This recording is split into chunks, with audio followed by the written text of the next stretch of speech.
There is a particular kind of emptiness that intelligent people experience, a hollowness that seems paradoxical because from outside they appear successful, accomplished, capable of understanding that should bring satisfaction, possessing cognitive abilities that others envy. But inside there is void, sense that nothing quite fills the space, that achievements feel hollow, that understanding brings not fulfillment but only more questions, that the intelligence that was supposed to be gift has become burden that prevents the simple engagement with life that others seem to enjoy without effort. This is not depression in the clinical sense, though it can lead there. This is not lack of success. Many intelligent people achieve impressive external accomplishments. This is not inability to think or analyze or solve problems.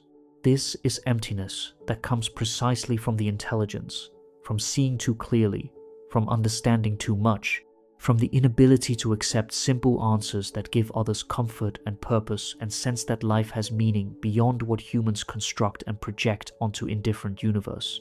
The intelligent person feels empty, not despite their intelligence, but because of it. Not because they failed to understand, but because they understood too well.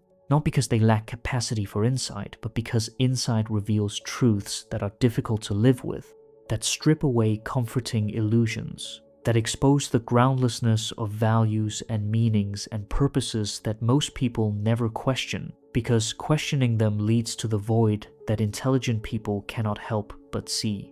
Understanding why smart people feel empty inside requires examining what intelligence reveals, what it costs, what it prevents, and whether there is a way to live with the understanding without being destroyed by the emptiness it creates. Intelligence strips away comforting illusions faster than most people develop new frameworks to replace them, creates situation where the person sees through the narratives that give others meaning but has not yet found or created meanings adequate to fill the void that this seeing through creates. The intelligent child recognizes early that Santa Claus is fiction, that adults lie casually, that religious explanations do not withstand logical examination, that most of what they are told to believe is either demonstrably false or is unfalsifiable claim that amounts to wishful thinking rather than to actual knowledge. This stripping away continues throughout development. The intelligent adolescent recognizes that success metrics are arbitrary social constructions, that status hierarchies are maintained through collective agreement rather than through correspondence to actual value, that most people's life purposes are inherited rather than chosen, are pursuits of goals they never examined to determine whether achieving them would actually provide the satisfaction promised.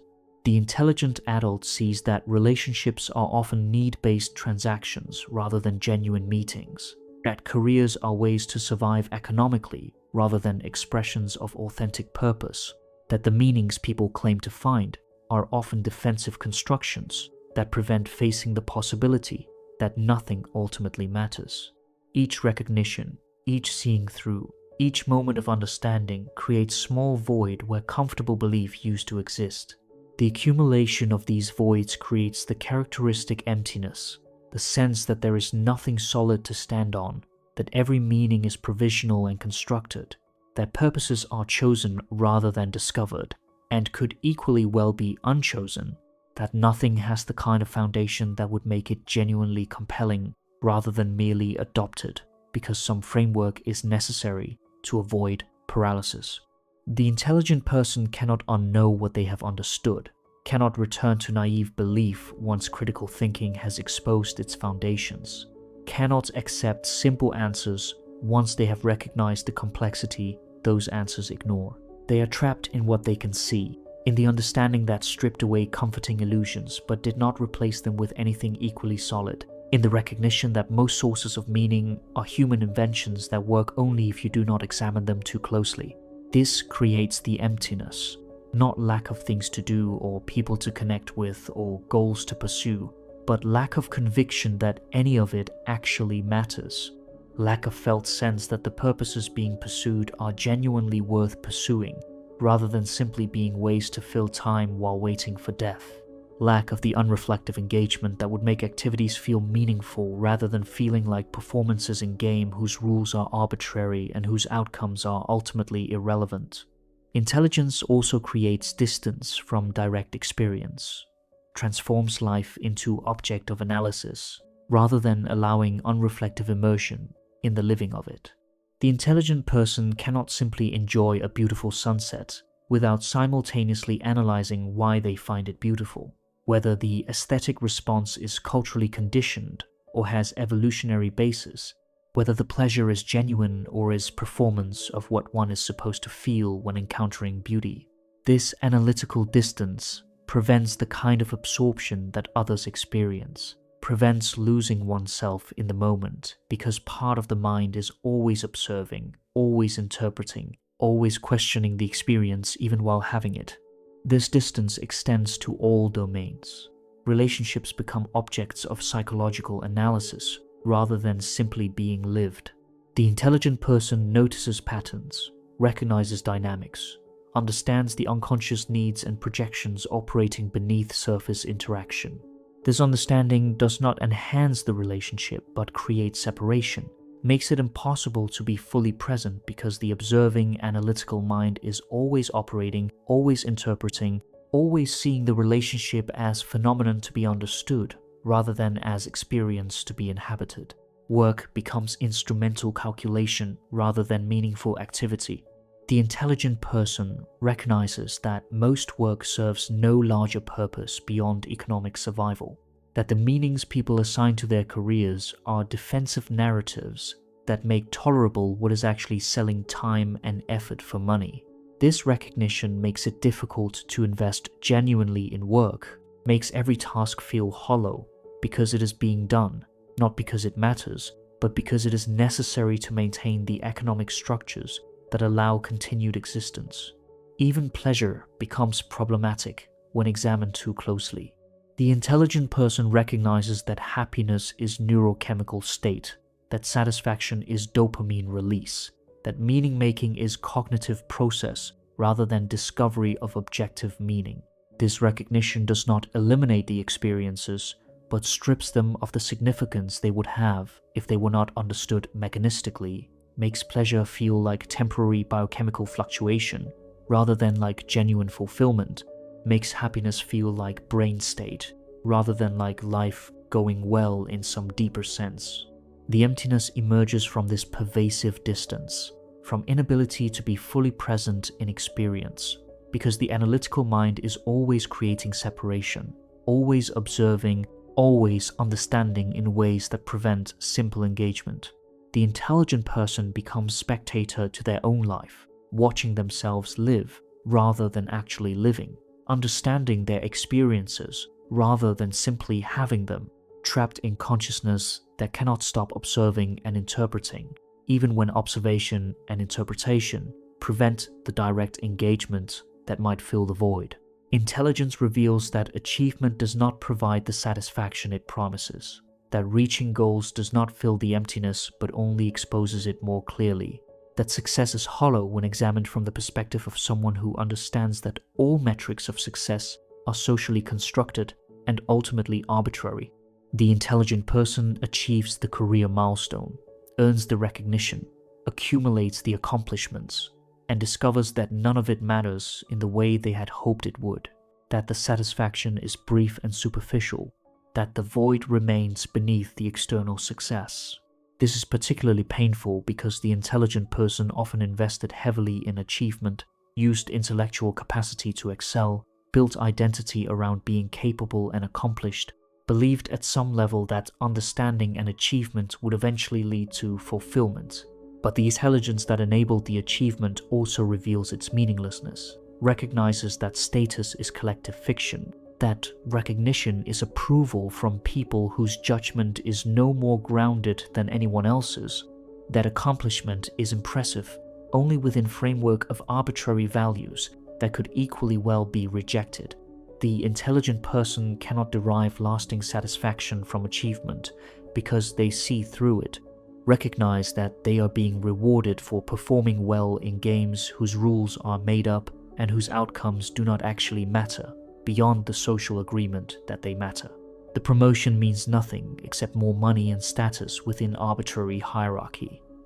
The award means nothing except recognition from group whose standards are not objectively valid. The accomplishment means nothing except that certain arbitrary goals were achieved while other equally arbitrary goals were not. This recognition does not come from lack of ambition or from failure to try. The intelligent person often achieves more than most people, demonstrates exceptional capability, reaches goals that others never attempt. But the achievement does not fill the void, because the void is not created by lack of success, but is created by understanding that success is meaningless beyond the meanings humans project onto it, that the satisfaction of achievement is temporary neurochemical response rather than genuine fulfillment, that nothing accomplished actually addresses the fundamental emptiness that comes from recognizing that life has no inherent purpose beyond what is constructed. The result is an exhausting cycle where achievement is pursued, hoping it will finally provide satisfaction, only to discover that it does not, that the void remains, that the emptiness is not addressed by external success.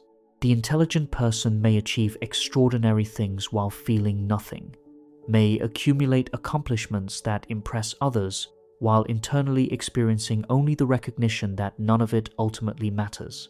Intelligence creates profound difficulty with genuine connection, because the intelligent person cannot help but analyze relationships, cannot stop seeing the psychological mechanisms operating beneath surface interaction, cannot accept at face value what others say when they can detect the unconscious needs and defenses and projections that actually drive behavior. This analytical awareness prevents the kind of unreflective trust that allows others to form deep bonds, prevents genuine vulnerability, because vulnerability requires not knowing too much about how relationships actually work. The intelligent person recognizes that most people connect through shared illusions rather than through genuine meeting, that friendships are often maintained through mutual agreement, not to examine certain topics too closely, that intimacy depends partly on not seeing the other person too clearly, not understanding their psychology too thoroughly, not recognizing the ways they are using the relationship to meet needs they cannot acknowledge directly. This recognition makes authentic connection nearly impossible because authenticity would require expressing these observations, which would destroy the relationship, or suppressing them, which means the connection is not genuine. The intelligent person also struggles to find peers who can engage at the required level, who want to discuss ideas and examine assumptions and think seriously about existence rather than simply sharing pleasant, superficial interactions. Most people do not want this kind of engagement, find it exhausting or pretentious or simply incomprehensible. The intelligent person learns to hide their actual thoughts, to engage at the level others prefer, to perform normalcy while the real person remains unknown and unmet. This creates characteristic loneliness of intelligent people, surrounded by others but fundamentally alone, having surface relationships while the actual self remains isolated, being known for accomplishments and capabilities but not known as person, having many acquaintances but no one who actually understands or can meet them where they live, intellectually and existentially. The loneliness is not about lack of social contact, but is about lack of genuine connection, about being the only one in the room who sees what you see, who thinks what you think, who cannot stop analyzing when everyone else seems content with surface engagement. The emptiness is intensified by this isolation, by the recognition that even when you are with others, you are fundamentally alone, that the understanding that makes you capable also makes you strange, that the intelligence that should be gift is actually barrier preventing the kind of unreflective connection that others enjoy, that seeing clearly means seeing through people in ways that make genuine intimacy nearly impossible. Intelligence forces confrontation with existential realities that others can more easily avoid or ignore. The inevitability of death, the apparent meaninglessness of existence in an indifferent universe, the recognition that consciousness is a temporary phenomenon that will cease permanently, that everything built and loved and accomplished will end, that no cosmic purpose justifies the struggle and suffering of existence. These are not abstract philosophical problems, but are lived realities for the intelligent person who cannot help but think about them, who cannot accept comforting religious narratives or convenient denials, who must face the void directly. This existential awareness creates background dread that others do not carry, makes ordinary activities feel absurd when examined from perspective of mortality and cosmic insignificance, makes it difficult to invest fully in pursuits that will ultimately be erased by death. The intelligent person working toward career goals simultaneously recognizes that in 100 years, none of it will matter, that everyone who knows them will be dead, that their accomplishments will be forgotten or will be brief footnotes that also eventually disappear into historical oblivion. This awareness does not prevent activity, but drains it of the felt significance that would make it genuinely compelling, rather than merely being way to fill time while waiting for death. The intelligent person can pursue goals, can build relationships, can create and accomplish, but all of it occurs against background recognition of fundamental meaninglessness, of the temporary nature of everything, of the void that awaits, and that cannot be avoided through achievement or connection or understanding. Others manage to avoid this awareness, or to address it through religious faith or through simply not thinking about it, through living in the immediate rather than in the perspective of mortality and cosmic time.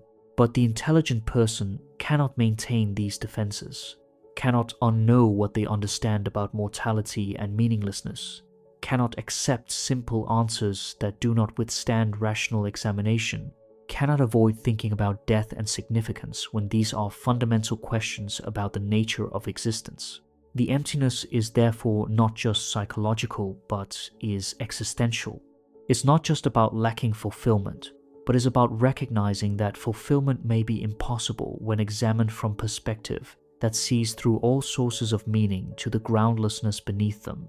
The intelligent person feels empty because they see the void that others can ignore, because they understand too clearly that nothing ultimately matters, because they cannot maintain the illusions that make life feel worth living for those who do not think too deeply about what they are doing and why.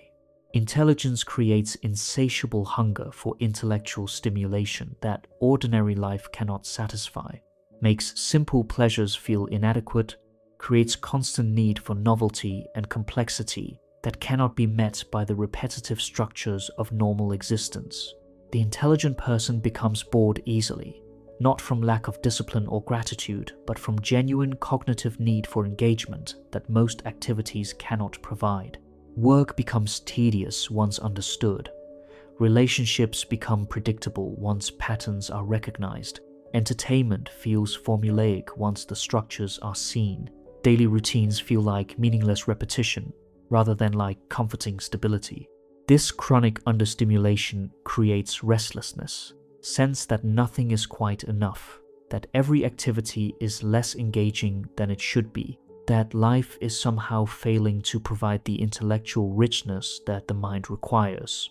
The intelligent person moves from interest to interest, from project to project, from relationship to relationship, always searching for something that will finally provide lasting engagement, always discovering that the initial excitement fades once understanding is achieved, once the novelty wears off, once the pattern becomes visible and the challenge disappears.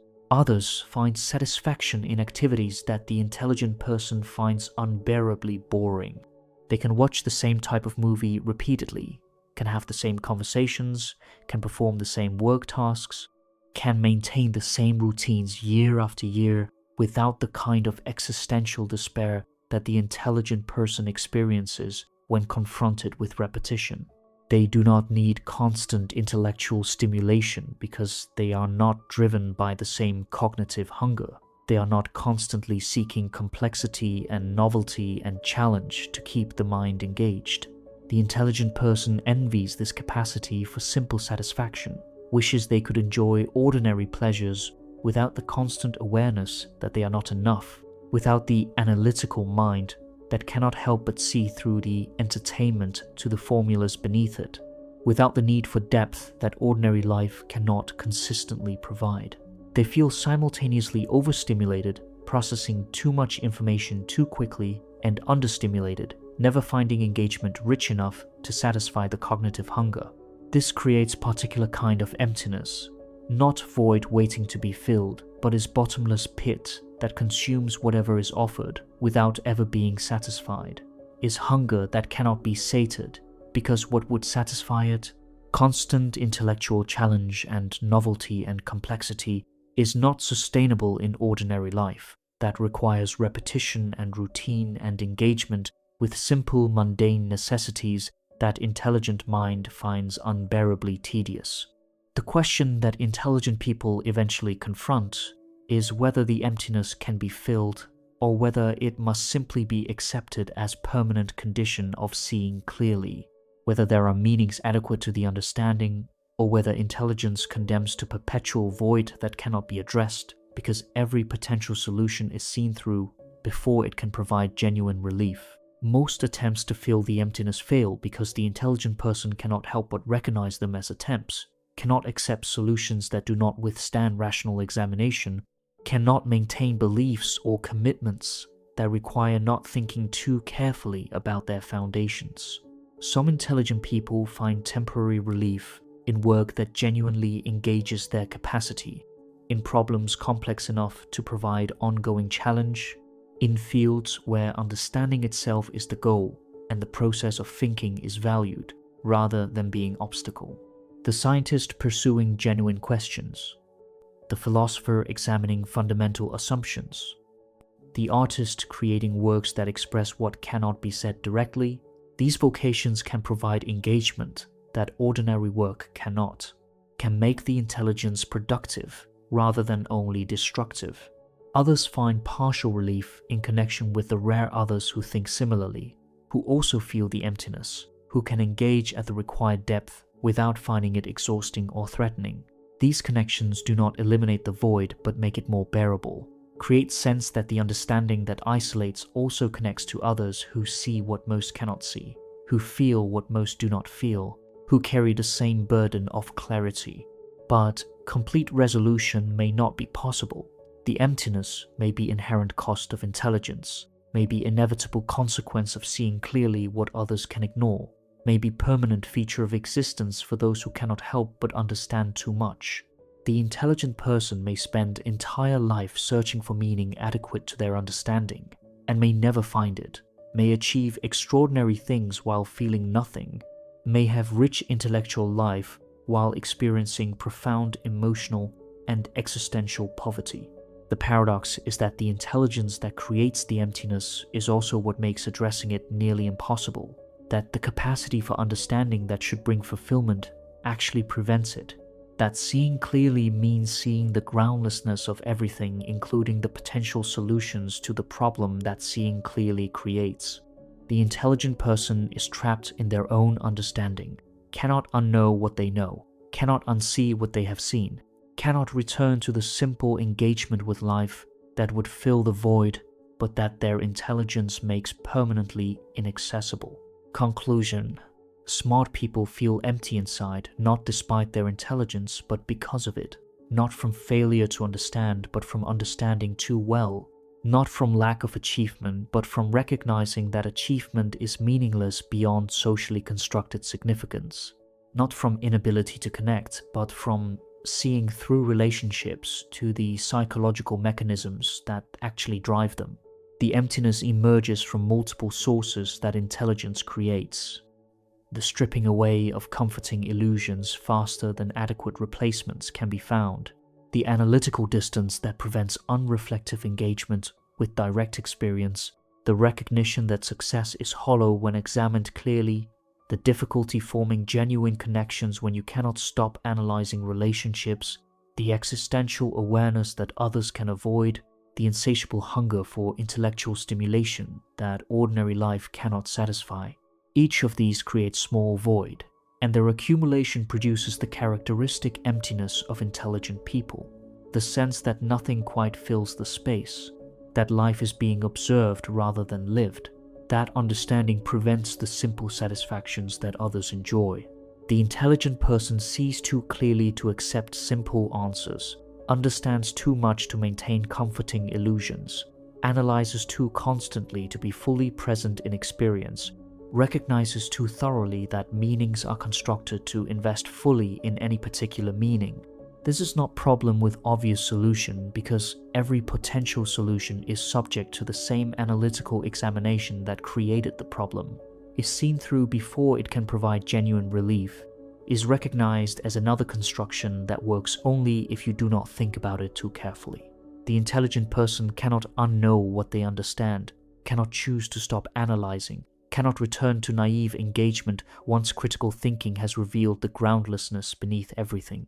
The emptiness may therefore be permanent condition of intelligence, may be inevitable cost of seeing clearly, may be what those who cannot help but understand must learn to live with, rather than hoping to eliminate.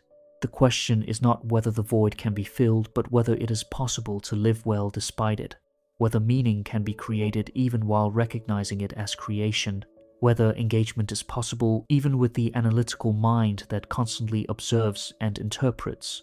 Some find partial solutions, work that genuinely engages, rare connections with intellectual peers, creative expression that channels the understanding, philosophical frameworks that make peace with meaninglessness rather than fighting against it.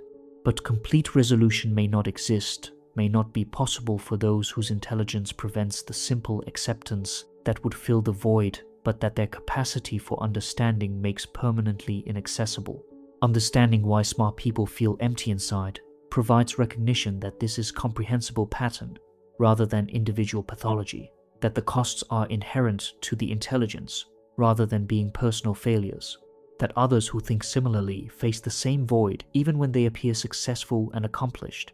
This understanding does not eliminate the emptiness but makes it less lonely, provides context that makes the experience make sense even when it cannot be resolved. The intelligent person's burden is seeing clearly what others can ignore, understanding what others need, not confront, being unable to maintain illusions that make life feel meaningful for those who do not examine their foundations too carefully.